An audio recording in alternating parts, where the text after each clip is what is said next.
can learn a lot about finances and personal responsibility from a childhood game. Let's play. Welcome to Silver Heist. Thank you to our returning subscribers and guests. We are a channel that likes to hold physical gold and silver. To support my creation, please subscribe. I was feeling nostalgic, so I pulled out my Monopoly game and was thinking about what this game created during the 1930s financial depression could teach us today about finances and more. In this video, I shall share 5 lessons about building up your asset holdings with gold as the main example.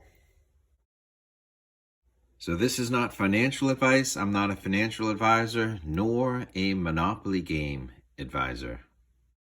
Holding assets.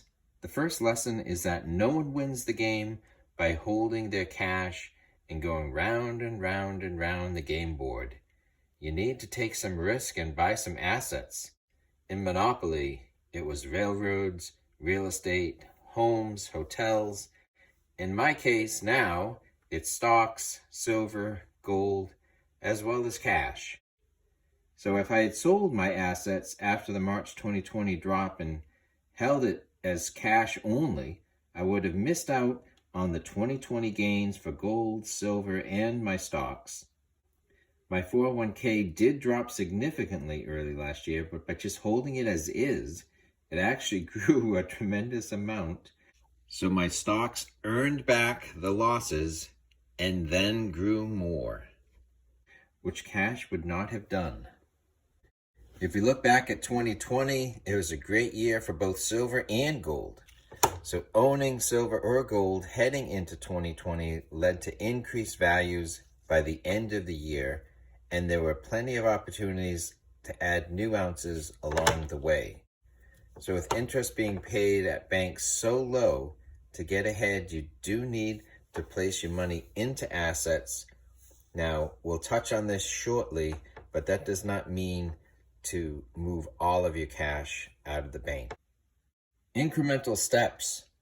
Sure, I'd love to just plow in and buy the big thing right away, but I need to travel around the board a few times, building up cash and making smaller incremental purchases. So in Monopoly, it's 1 house, 2 house, 3 house, 4, and then the hotel.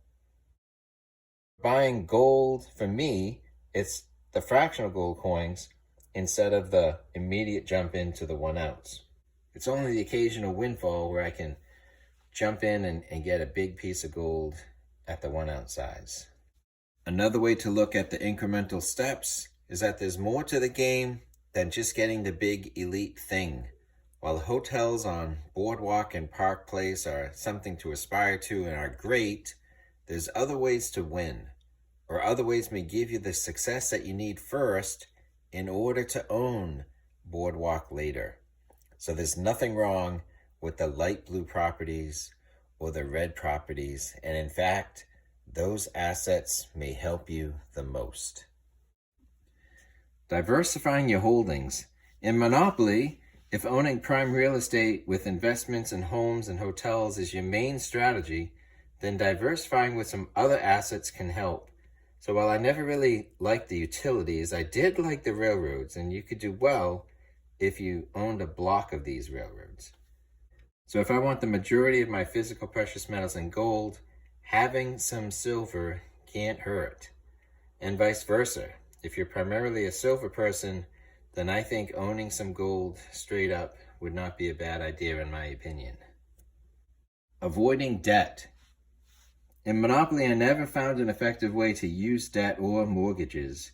It seemed like a high risk to mortgage a property because in that game, you then lost the ability to collect rent when someone landed on your property. So in that game, mortgages seemed like the last act of someone about to lose it all, and not a clever way to gain leverage or maximize opportunity. So today, I know people use debt and leverage effectively in the real world, just not really me. Outside of a mortgage or a car loan, I've really used debt as an adult, and I would not recommend it, and I don't see it as an effective tool for getting more precious metals.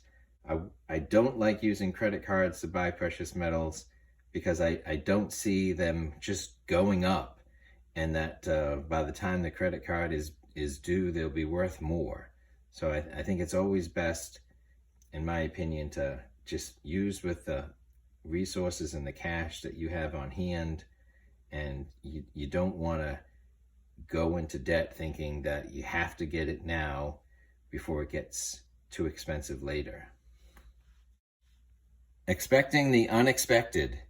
Having cash on hand helps avoid problems because you can't shield yourself from chance. Because you could land on chance and you never know what you're going to find. Sometimes chance is good, an unexpected windfall, and sometimes it's bad, an unexpected bill. Sometimes you get yourself in trouble, and sometimes you have a way to get yourself clear of recent trouble. I like to maintain a cash balance in the bank.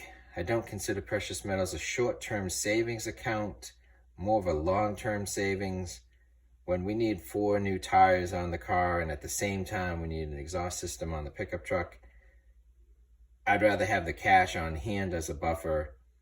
I don't really want to sell gold or silver for a big maintenance bill. And at worst, it might slow me down in my next purchase of metals, so be it. I don't want to sell my gold or silver in a time crunch kind of manner. I'd much rather hold it and sell it on my own terms down the road. So this Monopoly game was created during the economic depression of the 1930s.